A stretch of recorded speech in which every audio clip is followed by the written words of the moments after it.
खंबा खनी मारो राजस्थान परिवार पे आप सबका बहुत बहुत स्वागत है। मैं डॉक्टर तरुणा शर्मा आ गई हूँ आप लोगों के सामने एक नई सीरीज लेके। ये जो नई सीरीज हम स्टार्ट कर रहे हैं आरएएस पेपर 4 जो हिंदी की तैयारी कर रहे हैं उनके लिए दूसरा सब इंस्पेक्टर एग्जाम की जो प्रिपरेशन कर रहे हैं जिनका पेपर 1 है हिंदी, स्पेशली उन्हीं के लिए है। ठीक है, और क्यों है उनके लिए? क्योंकि हमारे बहुत सारे लर्नर्स हैं जो सब इंस्पेक्टर की भी तैयारी करते हैं और हिंदी के लिए। ठीक है, ये जो सीरीज में शुरू कर रही हूँ ये मेरी इनर कॉन्शियस, मेरी जो इनर वॉइस है वो बोलती है। क्योंकि सब इंस्पेक्टर का जब मैं फेसबुक ग्रुप्स पे देखती हूँ या इधर उधर जहां पे भी देखती हूँ, पैशन बहुत ज्यादा है बच्चों में। सब इंस्पेक्टर बनने का पैशन अगर मुझसे पूछो तो आरएएस बनने से बहुत ज्यादा मैंने लोगों में देखा है। तो मैं जितना कंट्रीब्यूट कर सकती हूँ तो उसके लिए ये सीरीज हम स्टार्ट कर रहे हैं। अपना फीडबैक दीजिएगा, क्या आपको ऐसे वीडियोस चाहिए? इसमें ये रहेगा, हिंदी ग्रामर मोस्टली स्टूडेंट्स कर लेते हैं लेकिन जो याद करने वाली चीजें होती है, ठीक है, जैसे कि समानार्थक शब्द, भिन्न भेद जो आपको करना होता है, वाक्यांश के लिए एक शब्द हुआ, पर्यायवाची हुआ, विलोम शब्द हुए, जो कहीं ना कहीं याद करने में थोड़ा बहुत हम पीछे रह जाते हैं, तो वो इस शॉर्ट वीडियो में मैं आपको कवर कराने की कोशिश करूंगी। अपना फीडबैक देना कि आपको कैसी ये वीडियोस लगे हैं। अगर आपको इस तरह के वीडियोस चाहिए, मैं इस तरह के 3 वीडियो शुरू में डालूंगी, फिर आपके रिस्पॉन्स के बेसिस पे कि आपका रिस्पॉन्स कैसा आया है उसके बेसिस पे हम इसको कंटिन्यू करेंगे। ठीक है, और इसके पीछे कोई पर्सनल मोटो नहीं है, बस ये मेरी इनर वॉइस है सब इंस्पेक्टर एग्जाम की जो तैयारी कर रहे हैं उनका पैशन देख करके कि हाँ कुछ छोटा सा चिनुक सा कंट्रीब्यूशन मैं कर सकूं उनकी तैयारी में, तो उनके लिए है। ठीक है, तो आइए स्टार्ट करते हैं हम इसकी। आज का हमारा टॉपिक क्या है? आज का टॉपिक है शब्द युगम। ठीक है, समो उच्चारित भिन्नार्थक शब्द, मतलब कि सेम उच्चारण वाले कुछ ऐसे शब्द जिनका उच्चारण तो सेम होता है, देखने में सेम लगते हैं, लेकिन उनका अर्थ भिन्नार्थक, उनका जो अर्थ है वो अलग अलग होता है। और ये बुक जो है कौन सी है? ये बुक मैं कहां से करवा रही हूँ? नवीन जो आरबीएससी बोर्ड की 9 से 12th क्लास तक की बुक है हिंदी की, वहां से मैं आपको करवा रही हूँ। अगर आपको बुक भी चाहिएगी तो टेलीग्राम पे मैं आपको जो है इस बुक का बुक ही शेयर कर दूंगी, इवन टेलीग्राम के ऊपर, तो आप वहां से कवर अप कर सकते हैं। अगर आपको सेम पीडीएफ चाहिए तो वो भी बता दीजिएगा, वो भी टेलीग्राम पे, टेलीग्राम का लिंक डिस्क्रिप्शन में दिया हुआ है। ठीक है, और आज रात को 9 बजे हिंदी के ऊपर मैंने एक फ्री लाइव क्लास रखी है एसआई सब इंस्पेक्टर और आरएएस वाले स्टूडेंट्स के लिए। उसमें हम थोड़ा सा हिंदी को डिस्कस करेंगे कि कैसे कवर करना चाहिए, और वाक्यांश के लिए एक शब्द मैं वहां पे करवाऊंगी। तो उस क्लास में सभी आइएगा, 9 बजे, लिंक डिस्क्रिप्शन में दिया हुआ है। और 5 से 18 अप्रैल तक बहुत सारी फ्री लाइव क्लासेस होने वाली है रात को 9 बजे अनअकैडमी लर्निंग ऐप पे। सबका लिंक मैं डिस्क्रिप्शन में शेयर कर दूंगी। ठीक है, तो वहां से आप उनमें एनरोल करके सब इंस्पेक्टर और आरएएस एग्जाम के लिए वो सारे कोर्सेज भी आप कर सकते हैं फ्री ऑफ कॉस्ट। ठीक है, तो स्टार्ट करते हैं। अगर मतलब अर्थ की दृष्टि से देखा जाए तो ये शब्द बिल्कुल भिन्न है। अगर इनका अंतर ज्ञान नहीं हो तो वो हमारे लिए बहुत घातक सिद्ध हो सकता है। तो स्टार्ट करते हैं। आइए देखो, इसमें अभी हम अ से शुरू होने वाले कर रहे हैं। अ का मतलब ही ये होता है ज्यादातर कि बिना, जो अ वाले आपको शब्द मिलेंगे उनमें ज्यादातर अंतर, मतलब आपको मीनिंग ये मिलेगा कि कोई चीज एब्सेंट है, कोई चीज नहीं है उसके अंदर। ठीक है, तो वैसे वैसे शब्द आपको ज्यादा मिलेंगे, कुछ आपको दूसरे मिलेंगे जिनका डायरेक्ट डायरेक्ट कोई ना कोई और मतलब होगा।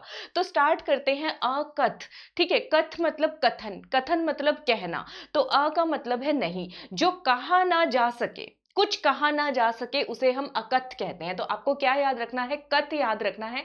कथ मतलब कहना, जो कहा ना जा सके, कुछ कहा ना जा सके, उसे हम क्या बोलते हैं? अकथ बोलते हैं। इसी के जैसा सिमिलर शब्द है अथक। तो यहाँ पे थक आपको पकड़ना है, जो थके नहीं उसे अथक कहते हैं। ठीक है, तो सिंपल है। अकथ मतलब जो कहा ना जा सके, अथक मतलब जो थके नहीं। आपको सिर्फ ये शब्द पकड़ने हैं जो पहले आ रहा है, और उसी से ये हमारा जो शब्द युग्म है ये कवर अप हो रहा है। उसके बाद आ जाओ अकुल। कुल, तो जिसका कुल नहीं हो उसे हम क्या कहेंगे? अकुल। बिना कुल के, बिना कुल के क्या बोल दिया हमने? उसको अकुल बोल दिया। बहुत सिंपल है। आकुल, आकुल आपको याद रखना है। कोई चीज आपको पढ़नी है, सिलेबस कवर अप करने की जब आप शुरुआत करते हो, आपके मन में बहुत ज्यादा बेचैनी, व्याकुलता होती है। आपको लगता है हिंदी के ये जितनी भी याद करने वाली चीजें हैं 10 ही दिन में खत्म कर डालूंगा। शुरुआत ऐसे ही करते हो ना, तो आप बहुत ज्यादा उस टाइम पे क्या हो रहे होते हो? आकुल हो रहे होते हो किसी भी चीज को कंप्लीट करने के लिए। तो आकुल का मतलब है व्याकुल, व्याकुल, तो व्याकुल में आकुल शब्द खुद ब खुद आ रहा है, मतलब बेचैन, मतलब आतुर, ठीक है। तो इसको आप ऐसे याद कर सकते हो, अकुल मतलब बिना कुल के, लेकिन आकुल वहीं पे आ जाए तो मतलब व्याकुल, व्याकुल में आकुल खुद ब खुद ही आ रहा है, ठीक है। तो ये दो आपको याद हो गए। उसके बाद है अकूत और उसके बाद है आकूत, ठीक है। अकूत मतलब कि सिंपल आपको याद करना है, बिना स्टाइल के, किसका कोई अंदाज ही ना हो, ठीक है। आप लोग किसी से भी पढ़ते हो तो आपको एक चीज, हर किसी की कॉमन फीचर कुछ ना कुछ आपको पता चल जाता है।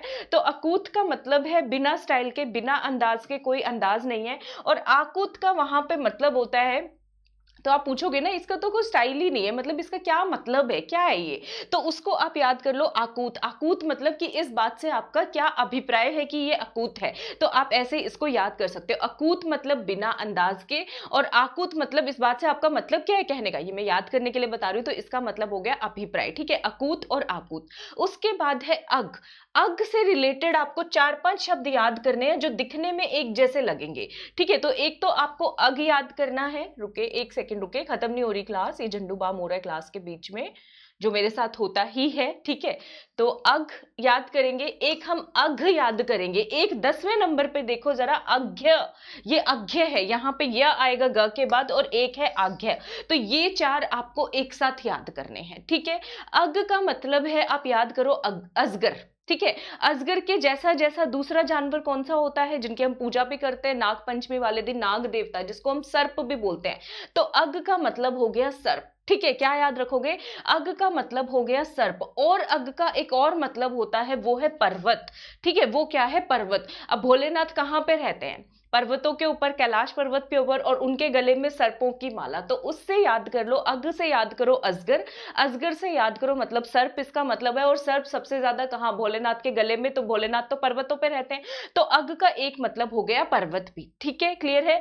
पर्वत का एक और शब्द हम पढ़ने वाले हैं, अभी थोड़ी देर में आएगा, पहले अग वाले कर लेते हैं। उसके बाद एक मतलब है अघ, यहाँ पे घ लग गया, तो याद कर लो, कोई गलत काम करता है तो हम क्या बोलते हैं, ये तो घोर पापी है भाई, इसने तो बहुत सारे पाप किए हुए हैं, तो अघ में आप घ पकड़ लो, घ अक्षर पकड़ लो, घोर पाप किया है इसने, तो अघ का मतलब ही पाप है, अघ का मतलब ही क्या है, पाप है। अघ का मतलब समझ में आया, अघ, अगर मैं अघ बोल रही हूं तो सर्प या पर्वत, अगर मैं अघ बोल रही हूं तो उसका मतलब है पाप। अब आ जाओ अज्ञ, यहां पे ग प्लस य मिला दिए गए, ठीक है। तो अज्ञ का मतलब क्या है, अज्ञ का मतलब है आज, आज की बात कर रहे हैं, ठीक है। अज्ञ का मतलब क्या है, अज्ञ का मतलब है आज, और आज्ञ का मतलब है पहला, ठीक है। आज्ञ का मतलब है पहला और आज्ञ का मतलब है आज, तो ये आपको दो हैं जो छोटे से याद करने पड़ेंगे, इसका कोई निमोनिक नहीं है। अज्ञ मतलब कि, आज्ञ का मतलब है आज, और आज्ञ का मतलब है पहला, ठीक है, ये याद हो गया। अब पर्वत से रिलेटेड देख लेते, पर्वत का और क्या मतलब होता है, अचल, जो चल ना सके। छठा देखो शब्द यहाँ पे, अचल का भी मतलब क्या होता है, पर्वत, पर्वत चलते थोड़ी है, स्थिर खड़े रहते हैं, विशाल, तो अचल का मतलब है पर्वत, ठीक है।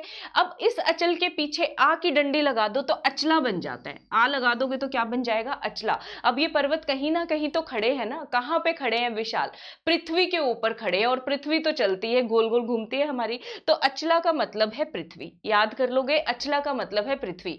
तो अग हुआ, ठीक है, अग के बाद अघ हुआ, अघ्य हुआ, आज्ञ हुआ, अचल हुआ और अचला हुआ, ये 6 शब्द एक साथ याद करने के बनते हैं। आई होप आप बोर नहीं हो रहे हो। अगर वीडियो पसंद आ रहा है तो वीडियो को लाइक सब्सक्राइब शेयर जरूर कीजिएगा, ठीक है, जरूर कीजिएगा लाइक सब्सक्राइब शेयर। उसके बाद आ जाते हैं नेक्स्ट पे, अर्चन। अर्चन तो आसान है, अर्चना, पूजा, अर्चना, वंदना हम सब करते ही हैं, तो उससे आप याद कर लो पूजा, ठीक है। अर्चन शब्द का मतलब, अर्चना से याद करो पूजा। अर्जन का मतलब किताबों में बहुत पढ़ा होगा आपने कि आपने इतना सारा ज्ञान कहां से अर्जित किया है, तो अर्जन का मतलब है अर्जित करना, यानी कि संग्रह करना, इकट्ठा करना किसी चीज को, तो अर्जन का मतलब है संग्रह करना। याद रखोगे तो बहुत आसान है, अर्चन, अर्चना, अर्चना यानी कि पूजा, ठीक है। अब इसमें एक और है अगम। अगम मतलब गम, कहीं पे जाना, जहां जाया ना जा सके, जहां जाना संभव नहीं है, उसे हम अगम बोलते हैं। जैसे आप बोल दो कि बहुत सालों पहले चांद पे जाना संभव नहीं था, तो आप ये भी बोल सकते हो चांद पर जाना अगम था, ये भी हम बोल सकते हैं। आजकल तो नहीं है। सूर्य पर जाना अगम है, क्योंकि सूर्य पर जितनों ने भी जाने की कोशिश की है, कोई सर्वाइव होके वापस नहीं आ पाया, तो वैसे भी आप याद कर सकते हो, अगम मतलब जहां जाना संभव ना हो। अगम के साथ है दूसरा है आगम। आगम मतलब आना, आपका आगमन है, आगमन करते हो ना आप चीजों को, निमंत्रण है, आगमन है। तो आगम का मतलब होता है एक तो आना, ठीक है, और किस पे बुला रहे हो, कोई बहुत आपके घर में कोई पाठ चल रहा है, कोई भागवत गीता का किसी का, उसके ऊपर, तो उससे याद कर लो। आगम का एक और मतलब है शास्त्र, एक और मतलब है शास्त्र। आगम मतलब शास्त्र और आना, ठीक है, यहां तक क्लियर है? आई होप सबको क्लियर होंगे। उसके बाद नेक्स्ट देखते हैं, जो एक और मुश्किल बिना निमोनिक के याद करना है वो है अजर। अजर का मतलब है देवता और अजिर का मतलब है आंगन। आप सब चाहते हैं कि हमारे देव आंगन के अंदर देवता आए, हमारे अजिर में अजर आए, आप ऐसे याद करो। तो अजिर का मतलब हो गया आंगन और अजिर का क्या मतलब हो गया, देवता, ठीक है, क्लियर है?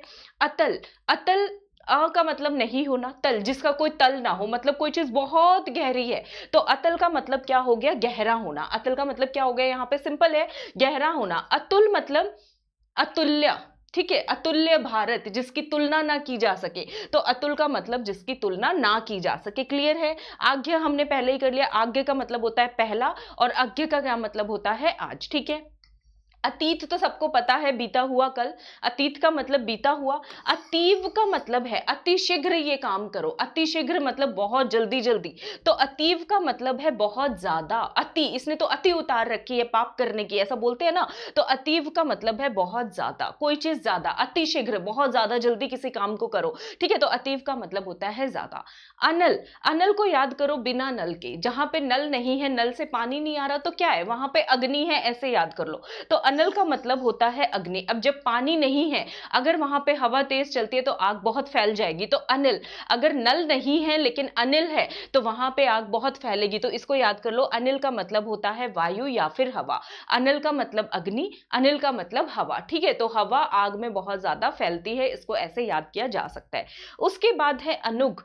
अनुग का मतलब होता है अनुयायी, जिसको आप चाहते हो कोई आपको फॉलो करे, और घर में किसको चाहते हो कि आपका कहना सारे माने, आपके छोटे भाई बहन, जिसको क्या बोलते हैं, अनुज बोलते हैं छोटे भाई को, तो आप सब चाहते हैं कि आपके अनुज जो हैं वो आपके अनुग हो जाएं, ठीक है, तो आपके छोटे भाई बहन आप क्या चाहते हैं, वो आपके अनुयायी बन जाए, फॉलोअर बन जाए, तो अनुग मतलब अनुयायी, ठीक है। उसके बाद है अंतरदेशीय, और ये भी है अंतरदेशीय। अब ये तो बोलने में बिल्कुल सिमिलर, अब तक तो फिर आ का ग घ का डिफरेंस आ रहा था, यहाँ पे डिफरेंस नहीं आ रहा, लेकिन मतलब बहुत अलग है। अंतरदेशीय और अंतरदेशीय, तो इसको कैसे याद करोगे, इसको याद करने का बहुत आसान तरीका है। देशीय, जिसमें देशीय द के ऊपर ही र की मात्रा आ रही है ना, आधे र की, रुको एक सेकेंड, हाँ, द के ऊपर ही एक ही मात्रा भी है, र की मात्रा है, मतलब हमारे घर की ही बात है, ठीक है, ये याद कर लो, हमारे घर की बात है। तो अंतरदेशीय, जिसमें द के ऊपर र की मात्रा आ रही हो, तो देश के भीतर, जैसे कांतली नदी कौन सी है, अंतरदेशीय नदी, आंतरिक प्रवाह की नदी है, समुद्र में नहीं मिलती, जमीन में ही खो जाती है, तो कुछ कुछ वैसे। अंतरदेशीय, वहां देश में द के ऊपर र की मात्रा नहीं है, र हमने अलग से लिखा है, मतलब अंतर ज्यादा कर दिया, तो देशों के बीच, तो इसका क्या मतलब बन गया, देशों के बीच। तो अंतरदेशीय और अंतरदेशीय, इसका मतलब समझ आ गया होगा आई बिलीव, ठीक है। तो ये वीडियो कैसा लगा, आप इस तरह के वीडियोस और चाहते हैं नहीं चाहते हैं, जरूर बताइएगा, ये सब डिपेंड करेगा आपके फीडबैक के ऊपर। अगर आपको वीडियोस पसंद आते तो लाइक करें, चैनल को सब्सक्राइब करें, शेयर कीजिए इसे अपने फ्रेंड्स के साथ, ताकि जो भी एसआई रीट की तैयारी कर रहे हैं, आरएस की तैयारी कर रहे हैं, सबकी हेल्प हो सके, क्योंकि तभी हमारा जो मारो राजस्थान को पढ़ेगा भी बढ़ेगा भी का सपना है, उसको पूरा कर पाएंगे, और इसके लिए मैं बहुत ज्यादा कमिटेड हूँ, ठीक है। तो आप अपना फीडबैक जरूर दीजिएगा, कमेंट्स में जरूर बताइएगा मुझे।